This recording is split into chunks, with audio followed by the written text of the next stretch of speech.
Sir, Delhi NCR में pollution कम करने के लिए क्लाउड सीडिंग प्रोसेस किया गया, हालांकि इसमें बारिश नहीं हुई।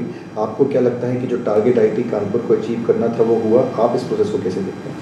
हाँ, अनफॉर्चुनेटली आज क्योंकि बादलों में मॉइस्चर कंटेंट काफ़ी कम था, लगभग 15%, तो उसकी वजह से बारिश नहीं हो पाई।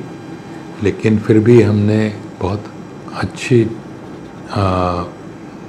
इंफॉर्मेशन कलेक्ट करी है। दिल्ली के 15 अलग अलग जगहों पे हमने मेजरमेंट इक्विपमेंट लगाए हुए थे, और जो सीडिंग के बाद इनके माध्यम से हमें पता चला कि PM 2.5 और PM 10 जो कि मुख्य पार्टिकल्स हैं जिनकी वजह से पोल्यूशन होता है, इनकी मात्रा में 6 से 10% के बीच में कमी आई। तो इससे ये हमें पता चला कि कम मॉइस्चर होने के बाद भी अगर हम जिस मात्रा में हमने सीडिंग करी उस मात्रा में करते हैं तो थोड़ा असर ज़मीन पे भी उसका आता है। ये एक बहुत अच्छी इन्फॉर्मेशन है, और इसी प्रकार की इन्फॉर्मेशन हम और भविष्य में भी इकट्ठा करना चाहेंगे, जिससे कि आगे के सीडिंग एक्सपेरिमेंट को हम अच्छे से फाइन ट्यून कर पाएँ। सर, पॉलिटिकल स्टेटमेंट हमें देखने को मिले एक्सपेंडिचर पे कि ज़्यादा एक्सपेंडिचर हुआ बट रिजल्ट ऐसा नहीं मिला। एक्सपेंसेस में क्या आप कहेंगे कि आने वाले समय में एक्सपेंसेस को कट किया जा सकता है? देखिए, एक तो एक्सपेंडिचर अधिक होने का कारण ये है कि कानपुर से फ़्लाइट गई दिल्ली, तो उसमें फ्यूल कॉस्ट अधिक हो गई। अगर हम रेगुलरली सीडिंग को करते हैं तो दिल्ली के आसपास ही किसी एयरपोर्ट से करेंगे, जिससे कि फ़्लाइट कॉस्ट कम हो जाएगी। और उसके अलावा यदि हम आज के सीडिंग का अगर देखें तो करीब 300 स्क्वायर किलोमीटर में हमने सीडिंग करी, और कॉस्ट इसकी लगभग 60 लाख रुपए के आसपास होगी।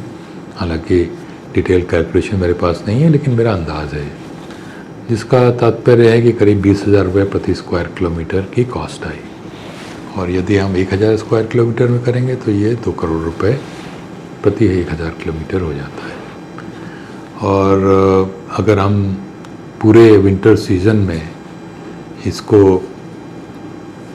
12 बार करते हैं, जो कि लगभग 4 महीने में 10 दिन में एक बार क्लाउड कवर का एवरेज आता है, तो ये करीब 25 करोड़ के आसपास, तो 25-30 करोड़ रुपए पूरे सीज़न की कॉस्ट मेरा अंदाज़ है जो कि आएगी।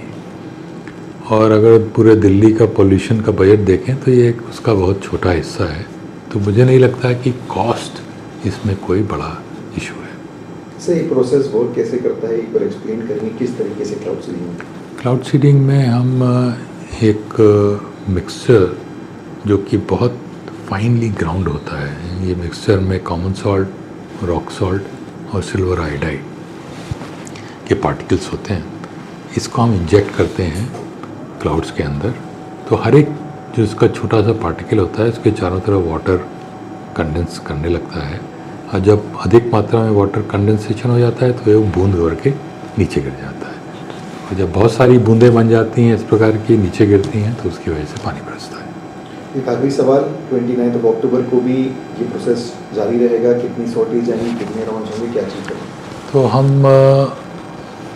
2 सॉर्टीज करने का टारगेट रख रहे हैं, और इस बार जो प्रेडिक्शन है कि थोड़ा मॉइस्चर कंटेंट अधिक होगा, तो आशा करते हैं कि अगर वास्तव में अधिक मॉइस्चर कंटेंट है तो सीडिंग से हमें और भी अच्छे रिजल्ट्स मिल के आएंगे। सर, ये परमानेंट सोल्यूशन कहीं ना कहीं नहीं है, लेकिन दिल्ली गवर्नमेंट इसे लॉन्ग टर्म के बारे में देख रही है।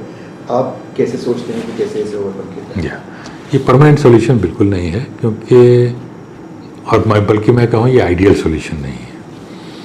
आइडियल सॉल्यूशन वो है कि जब हम पोल्यूशन के सोर्सेज ही कंट्रोल कर लें, जिससे पोल्यूशन आए ही नहीं, और जब पोल्यूशन नहीं आएगा तो क्लाउड सीडिंग की आवश्यकता ही नहीं पड़ेगी। लेकिन आइडियल सॉल्यूशन को हमें लाने में समय लगेगा, ऐसे हम इसको 2 दिन में या 2 महीने में नहीं ला सकते।